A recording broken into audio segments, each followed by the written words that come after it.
이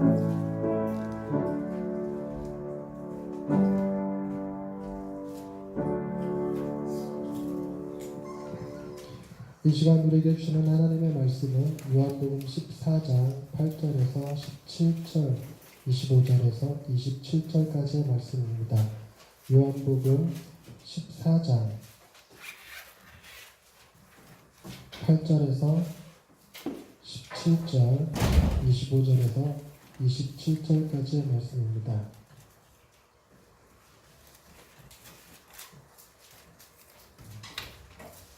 요한복음 14장 8절에서 17절까지의 말씀을 먼저 읽어드리겠습니다.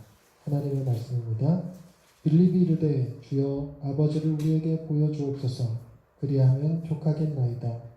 예수께서 이르시되 빌립아 내가 이렇게 오래 너희와 함께 있을 때 네가 나를 알지 못하느냐. 나를 본 자는 아버지를 보았거늘 어찌하여 아버지를 보이라 하느냐. 내가 아버지 안에 거하고 아버지는 내 안에 계신 것을 네가 믿지 아니하느냐. 내가 너희에게 이르는 말은 스스로 하는 것이 아니라 아버지께서 내 안에 계셔서 그의 일을 하시는 것이라. 내가 아버지 안에 거하고 아버지께서 내 안에 계심을 믿으라. 그렇지 못하겠거든 행하는 그 일로 말미암아 나를 믿으라. 내가 진실로 진실로 너희에게 이르노니 나를 믿는 자는 내가 하는 일을 그도 할 것이요 또한 그보다 큰 일도 하리니 이는 내가 아버지께로 감이라. 너희가 내 이름으로 무엇을 구하든지 내가 행하리니 이는 아버지로 하여금 아들로 말미암아 영광을 받으시게 하려 함이라. 내 이름으로 무엇이든지 내게 구하면 내가 행하리라. 너희가 나를 사랑하면 나의 계명을 지키리라. 내가 아버지께 구하겠으니 그가 또 다른 보혜사를 너희에게 주사 영원토록 너희와 함께 있게 하리니 그는 진리의 영이라. 세상은 능히 그를 받지 못하나니 이는 그를 보지도 못하고 알지도 못함이라. 그러나 너희는 그를 아나니 그는 너희와 함께 거하시며 또 너희 속에 계시겠습니다. 25절에서 27절 말씀입니다. 내가 아직 너희와 함께 있어서 이 말을 너희에게 하였거니와 보혜사 곧 아버지께서 내 이름으로 보내실 성령 그가 너희에게 모든 것을 가르치고 내가 너희에게 말한 모든 것을 생각나게 하리라. 평안을 너희에게 끼치노니 곧 나의 평안을 너희에게 주노라. 내가 너희에게 주는 것은 세상이 주는 것과 같지 아니하니라. 너희는 마음에 근심하지도 말고 두려워하지도 말라. 아멘. 이 말씀 통하여 우리에게 은혜를 주시기 원합니다. 아멘.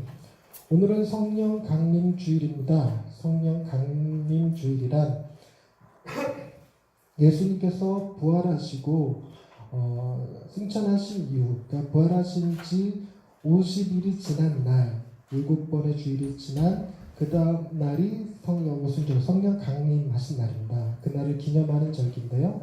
성령 강림절이 우리 기독교에서 교회에서 중요한 이유를 갖는 이유가 무엇이냐면 바로 교회가 시작된 날이 언제냐라고 얘기할 때 성령 강림하신 그날이라고 얘기를 합니다. 그래서 교회의 성립 요건을 두 가지가 있다고 얘기를 하는데 그 중에 하나는 뭐냐면 신앙 고백입니다. 어떤 교회든 항상 신앙 고백을 가지고 있어야 됩니다. 우리는 전능하사 천지를 만드신 하나님 아버지를 믿는다는 말로 시작하는 사도신경을 우리의 신앙 고백으로 표현합니다. 그것만 있어서 되는 것이 아니라 그 교회가 성립되기 위해서는 사도신경, 교리 위에 신앙의 고백 위에 성령님의 임재가 임해야 된다고 얘기를 합니다. 그럼 성령은 도대체 어떤 분일까요? 여러분 성령님 그러면 뭔가 하나님과 예수님하고는 조금 격이 다른 분처럼 느껴집니다.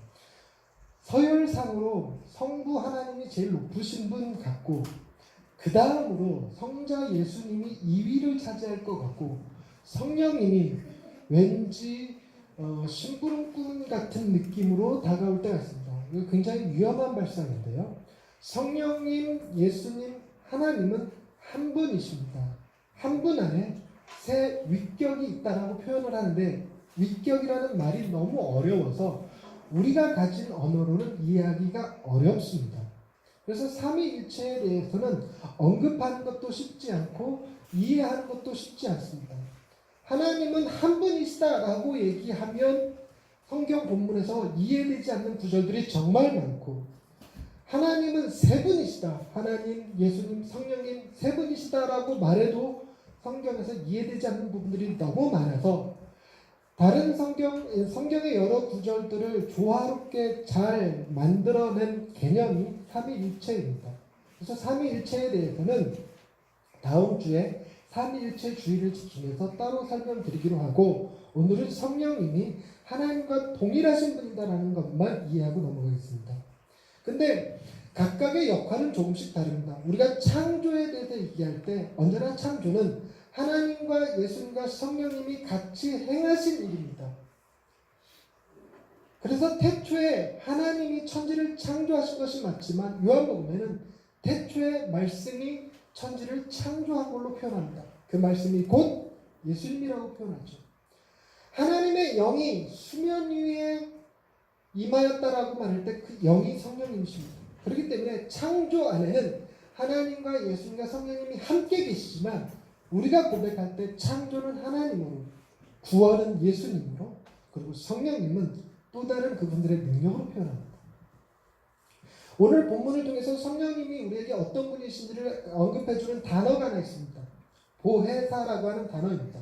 이 보혜사라는 말 자체가 조금 어려워서 쉬운 말로 바꿀 수 있는 게 뭐가 있을까? 근데 바꾸면 뜻이 변해버려서 사실 좀 어렵습니다. 보혜사, 그냥 유추해 보면 이렇습니다. 은혜를 보전하시는 분 같은 느낌이 듭니다. 그래서 우리가 주님으로부터 받은 은혜를 잊지 않도록 도와주시는 분 정도의 느낌이 있지만, 보혜사의 원래 뜻은 우리와 함께 있는 친구라는 의미를 갖습니다. 여러분, 중고등학생들이 청소년기에 사고 칠 수 있는 그 힘의 근원이 어디서 나오냐면 언제나 늘 친구에게서 나옵니다. 혼자서는 못하지만 친구가 옆에서 같이 해주면 별일 다 생깁니다. 소위 탈선이라는 것이 이루어지면 부모님들 열이면 열 다 뭐라고 얘기하냐면 친구를 잘못 사귀면 다시 가게 해요. 그 정도로 친구가 옆에 있다라고 하는 것이 무모한 용기라도 줍니다. 성령님이 우리에게 주시는 의미는 무모한 용기가 아니라 진정한 평안을 주시는 분으로 소개되어지고 있습니다. 우리가 성령님에 대해서 얘기할 때 세 가지를 반드시 고백하도록 제가 여러분들을 훈련시켜 왔습니다. 훈련시켜 왔지만 제가 여러분들을 잘 압니다. 잊어버렸을 거라는 거. 우리가 성령님을 얘기할 때 항상 세 가지를 고백하라고 말씀드렸습니다. 첫째는 믿음을 주시는 분입니다. 우리가 주님을 믿는다라고 할 때 그 믿는 것은 우리의 선택이나 결정이나 능력에 해당되는 것이 아닙니다. 성령님이 우리 안에 역사하시지 아니하시면 단 하나라도 우리는 믿기 어렵습니다. 두 번째, 성령님이 우리에게 하시는 일은 연합입니다. 성령님은 예수 그리스도와 우리가 연합되는 일을 하게 하십니다. 여러분, 우리가 생각할 때 아담이 범죄한 것 때문에 우리가 영원한 형벌 가운데 놓여졌다, 조금 억울하시죠? 아담이 그랬는데 왜 우리까지 다 도매급 취급하십니까? 그런데 여러분들 중 어느 누구도 아담의 자리에 갔을 때 범죄하지 않을 인간이 없습니다. 그래서 아담이 우리의 대표성을 가집니다. 그런데 여러분, 예수님과 연합되지 않는다면 우리가 아담과 도매급 취급당하기 싫다, 그러니 우리도 예수님과 도매급 취급당하기 싫다라고 얘기한다면 여러분들이 예수님이 사셨던 그 삶을 살아야 하고 예수님이 짊어지셨던 십자가를 져야 되는데 그렇게 하시겠습니까? 그냥 예수님과 도매급 취급당하시겠습니까? 저 같으면 예수님과 도매급 취급당하겠습니다. 오늘 20세 이하 축구팀이 축구의 강국 세네갈하고 붙어서 연장전까지 가는 접전 끝에 이겼습니다. 3대2로 이기고 4강에 진출했습니다. 저는 중간에 보다가 지겠구나 그러고 나왔습니다. 근데 하나 희망은 봤습니다. 가만히 보니까 심판이 우리 편이었습니다. 세네갈이 넣은 2골 다 무효화시켜준 게 심판님이셨습니다. 그런데 우리 축구팀이 이긴 것이 저하고 도대체 무슨 상관입니까? 어떤 목사님들은 축구를 굉장히 좋아하셔서 오늘이 주님이 부활하신 거룩한 주일이라는 기쁨보다 세네갈을 이기고 32년 만에 36년 만입니까? 2년 만입니까? 36년 만에 4강에 진출했다. 이걸 더 기뻐 뛰실 만한 분들도 물론 계실 겁니다. 이게 뭘 의미합니까? 연합의 의미입니다. 예수님의 죽으심과 부활하심이 나의 것이 되게 하시는 분, 이게 성령님이 하시는 일이었습니다. 그리고 세 번째, 성령님이 하시는 일은 효과적인 부르심이라고 표현됩니다. 저와 여러분들을 교회로 모아서 불러서 하나님의 자녀로서의 삶을 살게 하고 교회로서 하나 되게 하시는 일, 성령님이 하시는 일이었습니다. 그런데 오늘 본문에서는 조금 다른 각도의 성령님을 표현하고 계십니다. 25절, 26절, 27절의 말씀이 바로 그것인데요. 내가 아직 너희와 함께 있어서 이 말을 너희에게 하였거니와 보혜사 곧 아버지께서 내 이름으로 보내실 성령 그가 너희에게 모든 것을 가르치고 내가 너희에게 말한 모든 것을 생각나게 하리라. 왜 성령님을 보내서 우리로 하여금 예수님이 행하셨던 일 하셨던 모든 말씀들을 가르치고 생각나게 하실까? 이유는 하나로 소개되어지고 있습니다. 28절 27절 평안이었습니다. 평안. 또 오늘 우리가 듣게 되는 말씀의 제목이 바로 주님이 주시는 평안입니다. 평안은 여러 종류가 있을 수 있습니다. 가장 기본적으로 돈이 주는 평안을 생각해 볼 수 있겠죠.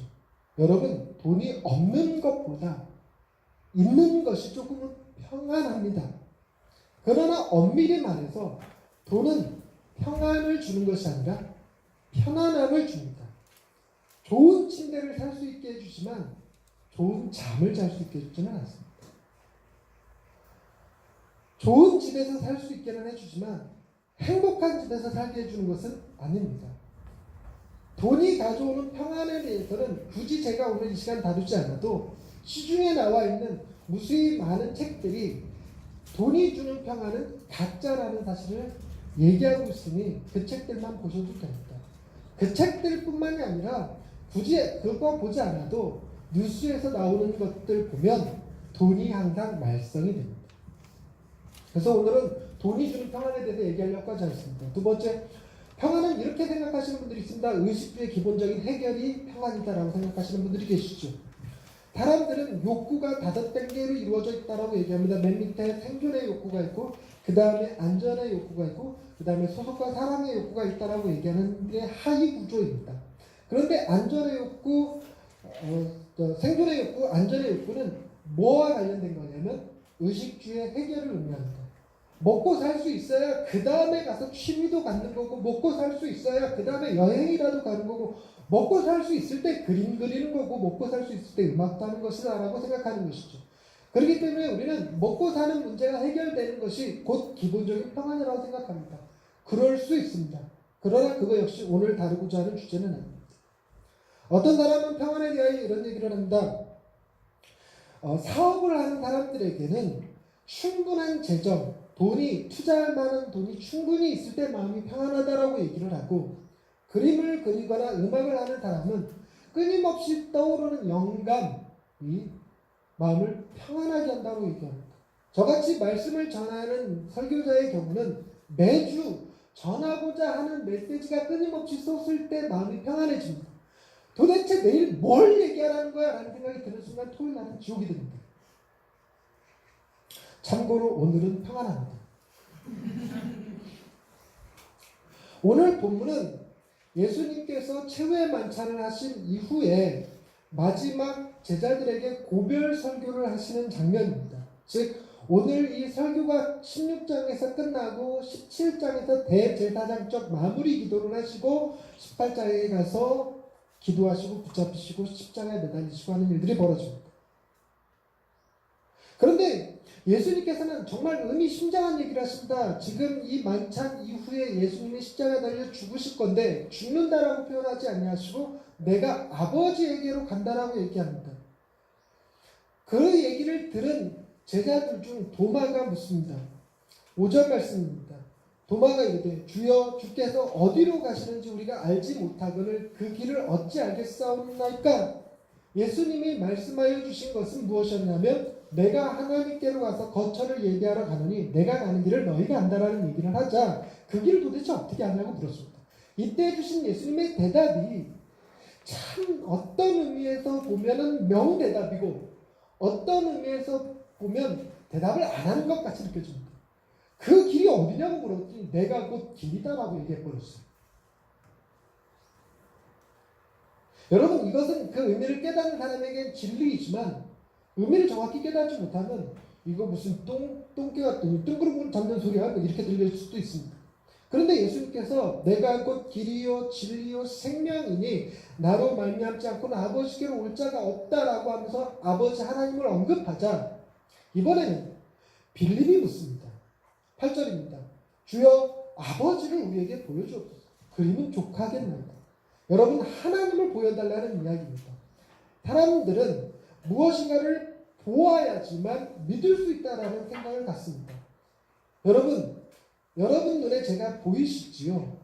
그래서 저의 존재를 여러분이 확인하는 방법은 눈으로 실제 보는 일입니다. 그런데 제가 만약 외국에 나가 있어서 영상을 미리 찍어놓고 주일날 영상을 미리 찍어놓고 출타를 했습니다. 그 상태에서 영상을 틀어줍니다. 그래서 이번 주 설교가 나갈 거예요. 그러면 그 설교를 들으면서 목사님이 계시는구나 확인할 수 있습니까? 봤으니까 믿는다? 아니요. 외국에서 문제가 생겨 죽을 수도 있는 문제입니다. 즉 제가 존재하지 않은 상태에서 영상을 보실 수도 있다는 거죠. 하늘의 별이 슬픈 이유가 무엇입니까? 아니 하늘의 별이 도대체 왜 슬퍼요? 공대생들은 그렇게 얘기합니다. 그러나 인문과를 나오셨다면 하늘의 별이 슬픈 이유를 한두 개쯤은 갖고 계실 겁니다. 그 중에 하나가 이런 겁니다. 하늘에 반짝이는 저 별들 중에는 작은 별 하나가 있어서 그 별 안에는 꽃이 살았는데 어린 왕자가 그 꽃을 두고 멀리 떠나버려서 슬픈 별이 하나 있습니다. 별 이름이 뭡니까? 내가 어떻게 알아? 별입니다. 하늘의 별이 슬픈 이유 중에 하나는 지금 존재하지 않은 채 우리 눈에 보이는 별들이 정말 많다라는 것이죠. 별이 존재하지 않습니다. 그러나 그 별이 소멸되기 전에 만들었던 빛이 아직도 우리 눈에 비춰지고 있어서 우리 눈에는 있는 것처럼 보입니다. 우리가 보고는 것으로 믿는다라고 말할 때 그 말이 갖는 어폐 중에 하나가 이런 겁니다. 여러분, 태양이 지구 주위를 돌고 있습니까? 지구가 태양 주위를 돌고 있습니까? 어렵게 표현해 볼까요? 지구가 태양 주위를 돈다. 이게 뭡니까? 지동설입니다. 태양이 지구 주위를 돈다. 이게 무엇입니까? 천동설입니다. 여러분의 눈에는 천동설이 맞습니까? 지동설이 맞습니까? 천동설이 맞죠. 저는 제가 태어나서 단 한 번도 지구가 태양 주위를 도는 걸 본 일이 없습니다. 늘 언제나 뭐만 봤냐면 태양이 지구 주위를 도는 것만 봤습니다. 아침 해가 떴습니다. 해 뜨는 데부터 해 지는 데까지 태양이 도는 것만 봤죠. 그러나 지동설이 맞습니까? 천동설이 맞습니까? 천동설이 맞다고? 천재입니다. 천재는 따로 있어요. 우리가 보는 것이 반드시 진리를 표현하는 것은 아닙니다. 여러분들 눈에 제가 잘생겨 보입니까? 못생겨 보입니까? 잘생겨 보인다면 여러분들의 눈이 건강하신 거고 못생겨 보인다면 우리의 눈이 썩은 겁니다. 그런 보이는 것으로 빌립이 요구를 했습니다. 근데 예수님은 하나님을 보여주기보다 예수님 자신을 보라고 얘기하십니다. 태양이 보고 싶다고 태양을 바로 보면 눈이 멀어버립니다. 우리는 태양의 존재를 뭘로 인식하는 것이 제일 편하냐면 태양이 비춰주는 사물들을 통해서 태양을 보는 것이, 태양을 인식하는 것이 안전하고 쉽습니다. 태양이 있기 때문에 우리가 사는 모든 것들이 유익을 얻습니다. 우리가 살아가는 삶의 모습들을 통하여 하나님을 알 수 있는 것이지 하나님을 봐야지만 아는 것이 아니에요. 그럼에도 불구하고 볼 수 없는 그 하나님을 볼 수 있게 임하신 분이 예수님이셨습니다. 그래서 예수님이 나를 보면 곧 하나님을 본 것이다 라고 얘기하시는데 그 다음 하시는 말씀이 더 기가 막힙니다. 11절 말씀입니다. 11절 말씀입니다. 내가 아버지 안에 거하고 아버지께서 내 안에 계심을 믿으라. 그렇지 못하겠거든 행하는 그 일로 말미암아 나를 믿으라. 여러분, 인류 역사상 존재하는 사람들 중에 가장 성품에 흠이 없는 사람이 예수님 한 분뿐이셨습니다. 여러분, 종교 지도자들은 정말 많습니다. 종교를 만들어낸 사람들도 많죠. 교주가 많다는 얘기입니다. 여러분, 그런 능력을 가진 사람들 중에 성품이 위대한 사람은 거의 없습니다. 단 한 명도 없습니다. 또한 성품이 훌륭한 성인들은 많이 있습니다. 존경할 만한 성인들은 많이 있으나 그런 성인들 중에 종교를 창시한 사람은 없습니다. 그러나 성품도 갖추고 종교를 창시한 유일한 존재 예수 그리스도 한 분뿐이시죠. 그걸만 보더라도 하나님이 아니고서야 그 일이 어떻게 가능하겠습니까? 그런데 그래도 못 믿는 게 우리들입니다. 그래서 주님이 성령님을 약속하셨고 그 성령님이 우리를 하여금 믿게 하시고 주님과 연합되게 하시고 교회로 하나 되게 하시고 우리로 하여금 평안 가운데 살아갈 수 있도록 해줍니다. 그래서 오늘은 평안에 관하여 세 가지를 얘기하려고 합니다. 첫째는 평안은 우리를 향하신 하나님의 생각이었다는 것과 두 번째 우리의 잘못된 선택이 평안을 잃어버렸다는 것, 세 번째 그럼에도 불구하고 주님은 우리에게 평안을 주시기를 원하신다라고 하는 것을 나누려고 합니다. 첫 번째, 평안은 우리를 향하신 하나님의 생각이었습니다. 여러분, 창세기 1장 1절은 이렇게 시작합니다. 태초에 하나님이 천지를 창조하시니라고 시작되죠. 그러나 1장 2절 말씀은 이렇게 기록되어 있습니다.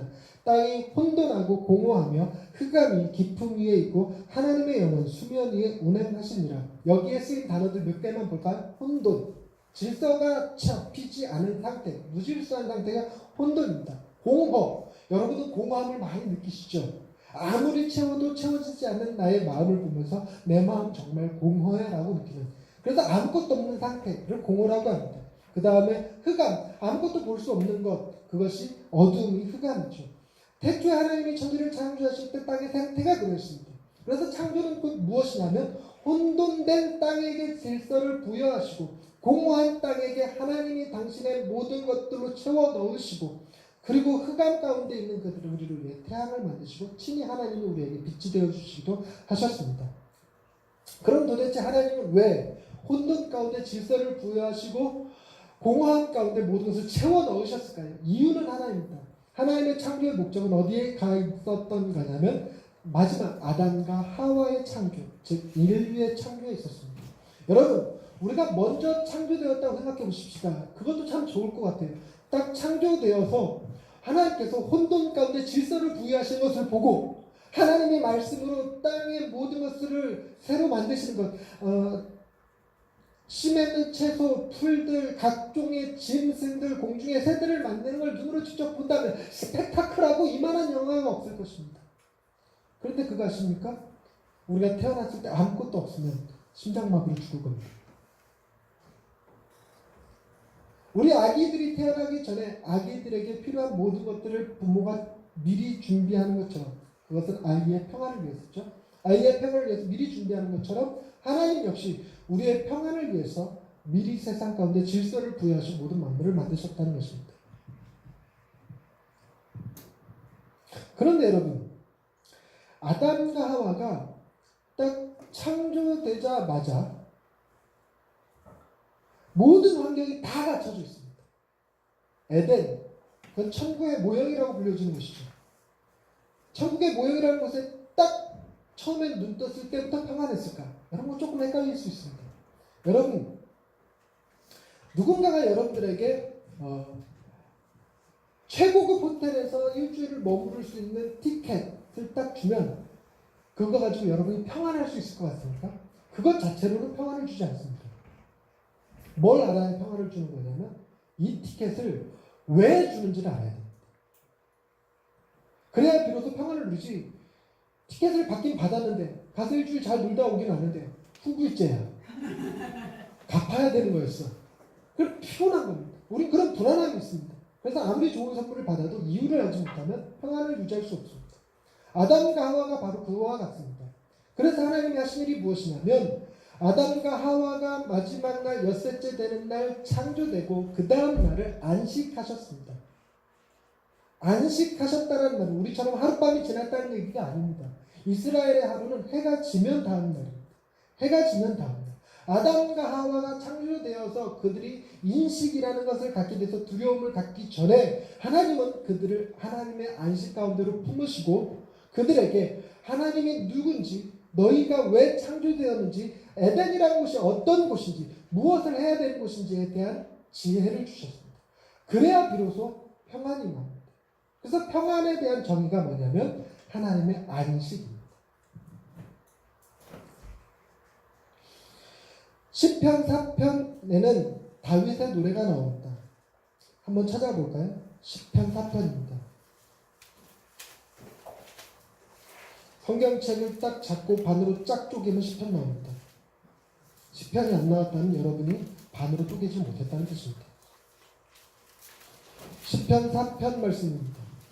주제가 이렇게 써 있습니다. 다윗의 시, 인도자를 따라 편하게 맞춘 노래. 무슨 얘기냐면 다윗은 이스라엘 백성들이 이 시의 곡조를 따라 곡조를 붙여서 늘 언제나 부르기를 원했다는 것입니다. 여러분 노래를 만들어서 부른다라는 것 그것이 가지는 의미를 잘 아시죠? 애국가가 우리의 그 충성을 애국심을 고취시키는 것과 같은 의미입니다. 7절과 8절 말씀이 이렇게 써 있습니다. 함께 읽어보겠습니다. 시작. 주께서 내 마음에 두신 기쁨은 그들의 곡식과 새 포도주가 풍성할 때보다 더하니이다. 내가 평안히 눕고 자기도 하리니 나를 안전히 살게 하시는 이는 오직 여호와시니이다. 여러분 아까 제가 평안의 종류에 대해서 얘기할 때 의식주가 해결되는 것이 평안이라고 생각하는 사람들이 있다고 말했습니다. 다윗은 사람들이 그렇게 생각하는 것을 원하지 않았습니다. 곡식과 틀에 포도주가 넘쳐나는 것으로 평안한 것이 아니라 그보다 더 깊고 더 안전한 평안이 있다고 생각했습니다. 그것이 뭐냐면 하나님이셨습니다. 여러분 우리가 그걸 알아야 합니다.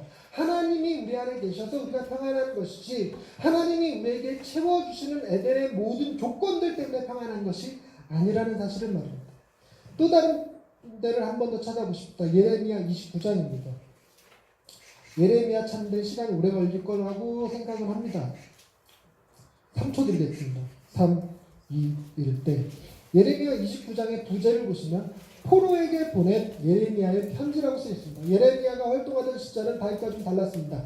다윗 이때는 부강한 나라였으나 예레미야 때 가면 이스라엘이 멸망하는 때입니다. 그래서 바벨론이라고 하는 강국에 의해서 이스라엘의 많은 포로들이 바벨론으로 끌려간 상태입니다. 끌려간 상태에 그들의 마음이 지금 얼마나 불안하겠습니까? 이대로 민족이 없어지는 것 아닐까? 이대로 나라가 없어지는 것 아닐까? 이대로 우리는 아주 멸망하고 마는 것 아닐까라는 불안함을 갖고 있을 때 그들에게 예레미야가 보낸 편지입니다. 예레미야 개인의 의견을 써서 보낸 게 아니라 하나님의 말씀을 전한 것이죠. 그 중에서 오늘은 7절 말씀을 한번 읽어보겠습니다. 7절 말씀 다 같이 읽어봅니다. 시작. 너희는 내가 사로잡혀 가게 한 그 성읍의 평안을 구하고 그를 위하여 여호와께 기도하라. 이는 그 성읍이 평안함으로 너희도 평안할 것이니라. 도대체 평안이라는 말이 몇 번이 반복이 됩니까? 뭔 내용인지는 몰라도 뭐인 줄은 알겠다? 평안하라는 얘기인 줄은 알겠다. 그런데 이것보다 더 놀라운 표현이 11절에 나옵니다. 11절 말씀 다 같이 읽어봅니다. 11절 말씀 시작. 여호와의 말씀이니라. 너희를 향한 나의 생각을 내가 아나니 평안이요 재앙이 아니니라. 너희에게 미래와 희망을 주는 것이니라. 원뜻은 이렇습니다. 이스라엘 백성들이 바벨론의 포로로 끌려가서 아주 없어지는 것이 하나님이 원하는 것이 아닙니다. 그 성읍의 평안을 빌라고 하는 얘기는 그 안에서 살아남게 하려는 것이고 그 안에서 힘을 모으고 지혜를 모으고 바벨론의 여러 기술들을 배워서 다시 시작하게 하시려는 미래의 희망을 주시려고 하는 의도였다는 것입니다. 그러나 달리 생각하면 하나님께서 범죄한 이스라엘을 심판하시기 위하여 바벨론을 들어서 그들을 치셨는데 치신 이유가 재앙이 아니었다는 것입니다. 하나님은 언제나 늘 우리에게 가지신 그분의 생각은 평안이었습니다. 어쩔 때 우리는 자꾸만 하나님이 나 버리신 것 같아, 하나님이 나를 외면하신 것 같아, 하나님이 내게 화를 내시는 것 같아 라고 생각하지만 하나님의 뜻은 평안입니다. 진노하시는 하나님, 심판하시는 하나님, 지옥을 만드신 하나님, 고통과 악을 허용하신 하나님에 대한 우리의 대답이 정확하게 뭔지 몰라도 하나님의 생각은 재앙이 아니었습니다. 평안입니다. 하지만 우리는 평안을 잃어버리고 살았습니다. 우리가 평안을 잃어버렸던 이유는 인간의 잘못된 선택 때문이었습니다. 최초의 범죄가 무엇입니까? 아담과 하와가 선악과를 따먹은 일이죠. 선악과를 따먹은 결과에 대해서 창세기 3장 9절에서는 이런 표현을 씁니다. 창세기로 넘어가 주십시오. 창세기 3장 9절 10절 말씀입니다. 제가 읽겠습니다. 여호와 하나님이 아담을 부르시며 그에게 이르시되 네가 어디 있느냐? 10절 말씀. 아담이 이렇게 얘기합니다. 내가 동산에서 하나님의 소리를 듣고 내가 벗었으므로 두려워하여 숨었나이다 라고. 선악과를 따먹은 그들에게 무엇이 생겼냐면 두려움이라는 것이 생겼습니다. 두려움. 여러분 가만히 생각해 봅시다. 아담과 하와가 선악과를 따먹기 이전에 두려움이라는 것을 경험한 적이 있을까요? 없을 것 같지 않습니까? 없을 것 같은데 그러면 이들이 처음 경험하는 그 느낌이 두려움인지를 어떻게 알았을까요? 애기들은 칼을 무서워하지 않습니다. 아무리 강도가 칼 들이대고 협박해도 애기들은 절대 지적병 안 내놓습니다. 두려움이 뭔지 모르기 때문이죠. 그런데 아담과 하와는 두려움을 어떻게 알게 됐을까요? 여러분 아까 제가 말씀드릴 때 아담과 하와가 처음에 창조되고 하나님의 안식에 들어가기 전까지는 뭐 했을 가능성이 컸다고 말씀드렸죠? 두려움이 생길 가능성이 큽니다.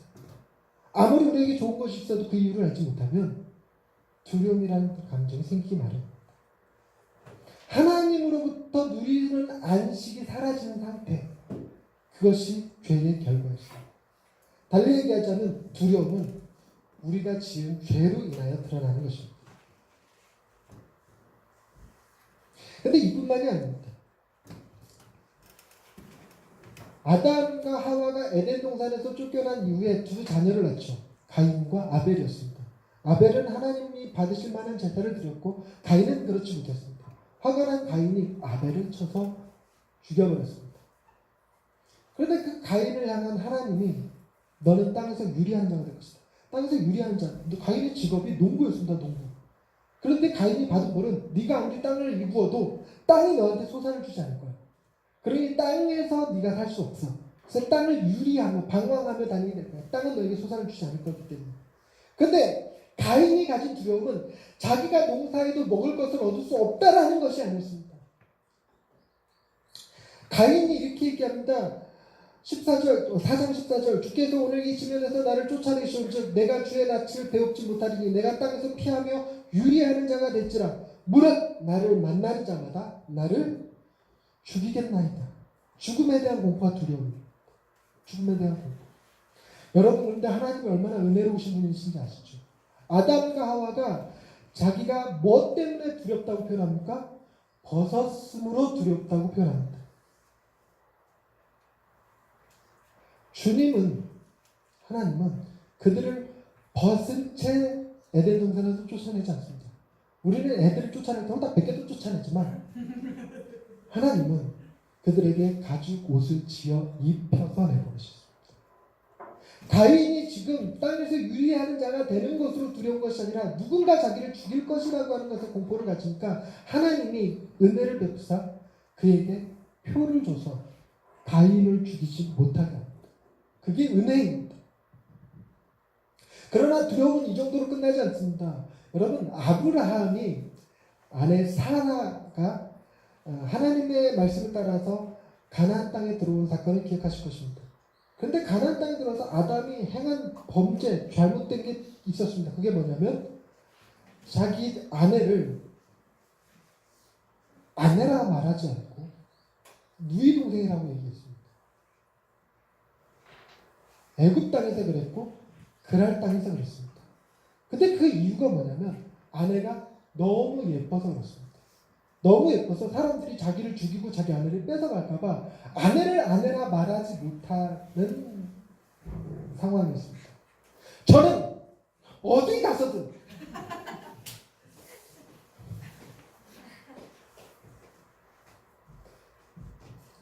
정민 씨도 그렇죠.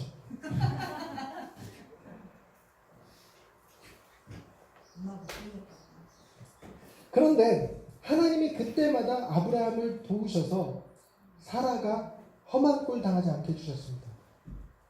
그런데 그랄 왕 아비멜렉이 아브라함에게 그 문제로 따지는 장면이 성경에 기록되어 있습니다. 20장, 창세기 20장 11절 말씀인데 제가 읽어드릴게요. 찾지 마세요. 10절부터 보면 아비멜렉이 또 아브라함에게 이르되 네가 무슨 뜻으로 이렇게 하느냐? 아브라함이 이르되 이곳에서는 하나님을 두려워함이 없으니 내 아내로 말미암아 사람들이 나를 죽일까 생각하였으니. 아브라함의 두려움은 뭐였냐면 하나님을 두려워하지 않는 사람들 틈에 있는 것이 두려움이었습니다. 여러분, 이런 두려움은 성경 곳곳에 드러납니다. 다윗도 하나님을 알지 못하는 자들에게 있을 때 굉장히 두려워하였습니다. 뿐만 아니라 우리가 알고 있는 위대한 선지자였던 엘리야, 갈멜산에서 바알과 아세라를 섬기는 제사장 850대 1로 싸워 이기고 하늘에서 3년 6개월 동안 오지 않던 비를 쏟아지게 만든 인물 엘리야가 그 일이 벌어지자마자 아합의 아내 이세벨이 내가 너 죽일 거야 라는 말에 또 두려워서 도망을 가서 하나님 앞에 얘기하기를 차라리 나를 죽여주시옵소서 이렇게 얘기합니다. 두려움이 얼마나 컸으면 차라리 죽는 게 낫겠다 생각할 정도였습니다. 하나님을 두려워하지 않는 사람들 틈바구니에 있는 거 정말 두렵습니다. 저는 이 두려움을 굉장히 크게 갖고 있는 사람 중에 하나입니다. 저는 하나님을 아는 사람들과 같이 있는 게 좋습니다. 하나님을 믿는 사람들과 같이 있는 게 너무 행복해요. 그래서 친척들 모임에 갔을 때 하나님을 알지 못하고 하나님을 조롱하는 말을 하는 사람들이 한두 명 있으면 그 모임은 정말 불편합니다. 이번에 우리 위대한 전땡땡 목사님께서 큰 사건 하나를 터뜨려 주셨죠. 대통령 하야하라. 한기총 대표께서 하필 성이 전시야. 내가 전 목사에게 한스러웠습니다. 그 사람은 도대체 하나님을 두려워하지 않을 것 같습니다. 그런 말이에요. 여러분, 이 시대는 두려움이 돈이 되는 시대입니다. 아시죠? 여러분, 무엇으로 우리가 돈을 벌 수 있냐면 사람들의 두려움을 자극해서 돈을 법니다. 보험이 대표적인 얘기도 하지만 여러분, 공포영화가 얼마나 인기가 돼요. 우리 딸은 공포영화를 엄청 좋아합니다. 보고 와서 울지언정 가서 봅니다. 공포 체험관 이런 것들이 돈벌이가 됩니다. 각종 항균 제품들 다 돈벌이, 두려움을 근간으로 한 돈벌이죠. 여러분, 학생들 공부시키는 방법, 공부하지 않으면 옥동자랑 결혼해. 다들 딱 붙여놓습니다. 얼마나 두렵습니까?